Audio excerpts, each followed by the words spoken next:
संबंध एक सहारा होता है जीवन का, और संबंधी वो होते हैं जिनसे आवश्यकता पड़ने पर सहायता मांगी जा सके, जिन पर विश्वास किया जा सके कि बुरे समय में वो हमारे काम आएंगे। कभी ऐसा भी हुआ होगा कि आपके पास कोई सहायता मांगने आया, या ऐसा भी हो सकता है कि आप किसी के पास सहायता मांगने गए हैं। परंतु प्रश्न ये उठता है कि क्या केवल किसी के मंतव्य में उसकी सहायता इसीलिए कर देनी चाहिए क्योंकि वो आपका संबंधी है? अब आप कहेंगे कि ये कैसा प्रश्न हुआ? तनिक सोचिए, एक अस्त्र बनाने वाला जब अस्त्र बनाता है तो ये अस्त्र किसको देना है उसका अधिकार उसी के पास होता है। वो चाहे तो ये अस्त्र किसी को भी दे सकता है, वो एक सैनिक को भी दे सकता है या एक डाकू को भी, और यही अस्त्र दो भिन्न कार्य कर सकती है। यदि डाकू के हाथों में आ गई तो उसका भय दिखाकर वो लोगों को लूटेगा, निरपराधों का रक्त बहाएगा।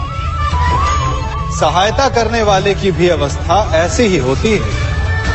इसलिए किसी की सहायता करने से पूर्व ये विचार कर लेना आवश्यक है कि किसे क्या, कब और कितनी सहायता देनी चाहिए कि उसका दुरुपयोग ना हो। यदि आपकी सहायता से कोई अधर्म हुआ तो उसके उत्तरदायी आप भी होंगे। जीवन में कई बार ऐसे अवसर आते हैं कि आप लोगों से मिलने जाते हैं और उनसे कुछ आकांक्षाएं भी रखते हैं, और कई बार जीवन में ऐसे अवसर भी आते हैं कि लोग आपसे मिलने आते हैं। इसलिए अतिथियों का सम्मान करने से पूर्व सदा कुछ बातों को स्मरण रखना आवश्यक होता है। यदि कोई आपके पास मिलने आता है तो उसके 3 कारण हो सकते हैं। पहला कारण होता है भाव, दूसरा अभाव और तीसरा प्रभाव। तो जैसा अतिथि उसको वैसा ही सम्मान दे। यदि आपके पास कोई भाव से आए तो उसे केवल आपका प्रेम चाहिए, आपका सानिध्य चाहिए, और यदि कोई अभाव में आया तो उसकी उतनी सहायता अवश्य करें जितना आप करने में सक्षम हो, परंतु इतनी अधिक भी ना करें कि वो उस सहायता का दुरुपयोग कर बैठे। और यदि कोई प्रभाव में आया तो स्वयं पर अभिमान ना करें, क्योंकि कभी ना कभी जीवन में आप भी भाव, अभाव और प्रभाव के चक्रव्यूह में फंस सकते हैं।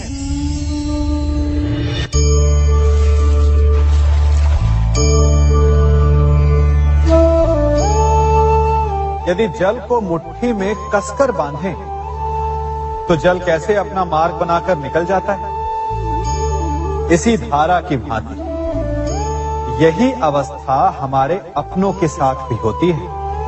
अधिकतर हम जिनसे प्रेम करते हैं हम सदा उन्हें अपने समीप रखना चाहते हैं, स्वयं से दूर नहीं होने देना चाहते। चिंता करते हैं, भय खाते हैं कि कहीं उनके साथ या उनसे कुछ बुरा घटित ना हो जाए, और ऐसे में हमारे अपने ही हमसे दूर हो जाते हैं, ठीक मुट्ठी में बंधे जल की भांति। इसलिए जिनसे आप प्रेम करते हैं उन्हें स्वतंत्र कर दीजिए, उनकी सोच को स्वतंत्र बनने दीजिए, उन्हें अपने मार्ग स्वयं ढूंढने दीजिए, क्योंकि आप सदा उनके साथ उन्हें मार्ग दिखाने के लिए नहीं रहने वाले। इसलिए अपनों के साथ अवश्य रहें, परंतु उन्हें बांधे नहीं। जन्म के पश्चात बालक जब पहली बार अपने नेत्र खोलता है तो उसका मन उत्सुकता से भरा होता है कि ये संसार क्या है, उसे क्या दिख रहा है। ये उसके जीवन का नया आरंभ होता है। परंतु जैसे हम धीरे धीरे बड़े होने लगते, अनुभव अर्जित करते हैं, हमारे मन की उत्सुकता, हमारे जीवन का चाव होने लगता है। तनिक सोचिए, जब हम सुबह सोकर जगते हैं, अपनी आंखें खोलते हैं, तो उसे ही हम अपने जीवन का प्रारंभ समझ ले तो सुबह से लेकर संध्या तक के समय को ही अपने जीवन जीने का समय समझ ले तो कितनी स्फूर्ति आ जाएगी आप, कितने काम कर पाएंगे आप, कितने लक्ष्य अर्जित कर पाएंगे। फलों से मिलकर घड़ी बनती, घड़ी से मिलकर प्रहर, प्रहर से मिलकर दिन बनते हैं और दिनों से माह और वर्ष। यदि आप अपना हर पल, हर प्रहर विश्वास से, हर दिन उत्साह से जिए, तो आपका संपूर्ण जीवन सार्थक हो सकता है। मनुष्य अपना जीवन विश्वास पर जीता है, परंतु विश्वास किसका? तनिक सोचिए, किस पर विश्वास है आपको? महापुरुषों की कही बातों पर, ग्रंथों में लिखे ज्ञान पर, माता पिता की सीख पर, या मित्रों के दिए गए निर्देशों पर, या फिर मेरी कही बातों पर? ये सब विश्वास अपूर्ण है जब तक आपको स्वयं पर विश्वास ना हो। यदि विश्वास करना है तो पहले अविश्वास करने के विज्ञान को भी सीखना चाहिए।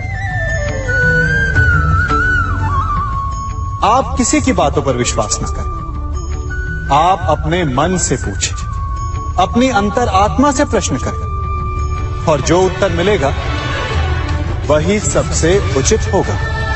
जब आप अपने मन, अपनी अंतरात्मा पर विश्वास करना सीख जाएंगे तो नीति, ज्ञान सब आपके भीतर से स्वतः उमड़ेगा।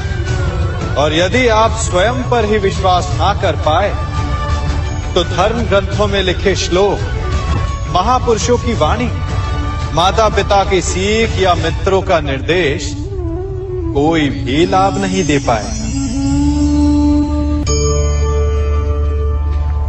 एक पिता होने के नाते आप अपनी संतान के लिए क्या करते हैं? उसके लिए बहुत सारी सुविधाएं जुटाते, बहुत सारा धन कमाते है ना? और क्या आपको ऐसा लगता है कि यही उचित है आपकी संतान के लिए? इस पंछी को देख रहे हैं, ये भी संतान को जन्म देता है, उन्हें पालता है, पोसता है, उड़ना सिखाता है और भोजन का प्रबंध भी करना सिखाता है। परंतु उनके बड़े हो जाने के बाद उनके लिए अलग से घोंसला नहीं बनाता। क्यों? क्योंकि यदि इसने संतान को सब कुछ करके दे दिया तो संतान क्या करेगी? वो अपनी संतान को तब तक भोजन कराता है जब तक उसकी संतान स्वयं भोजन का प्रबंध करने में सक्षम नहीं हो जाता। और उसका लाभ ये मिलता है कि उसी की भांति उसकी संतान आत्मनिर्भर बनती है। इसलिए अपनी संतान को उतनी ही सुविधाएं दें जितनी आवश्यक है। मोह को त्यागें। आपका उनसे मोह उन्हें कभी आत्मनिर्भर नहीं बनने देगा। अपनी संतान को कर्म करना सिखाइए। यदि आपकी संतान कर्म करना सीख गई तो वो धन स्वयं कमा लेगी, और यदि वो आलसी, अकर्मण्य बन बैठे तो आपके संचित धन का भी नाश कर देगी। संसार में सबसे बड़ा संबंध कौन सा है? अब आप पूछेंगे कि ये कैसा प्रश्न हुआ?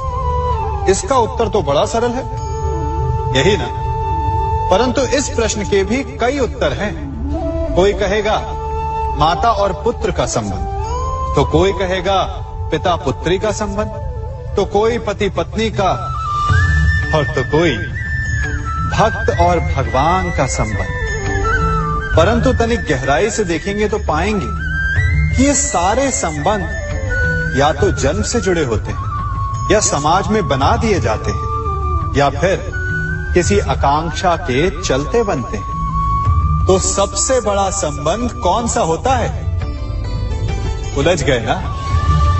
सबसे बड़ा संबंध होता है मित्रता का, क्योंकि मित्र हम स्वयं चुनते हैं, जिसमें ना कोई आकांक्षा होती है, ना ही कोई स्वार्थ छिपा होता है। यदि कुछ होता है तो केवल साथ का आनंद। अपने बीते दिनों को स्मरण कीजिए।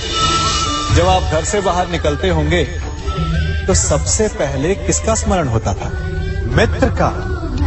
परंतु जैसे जैसे मनुष्य बड़ा होता जाता है, सफल होता जाता है, मित्र छूटते जाते हैं और फिर वो अपनी आय, अपने जीवन के स्तर के अनुसार मित्रता करने लगता है। उसके मन में ये विचार आ जाता है कि मित्रता बराबरी वालों से ही होनी चाहिए।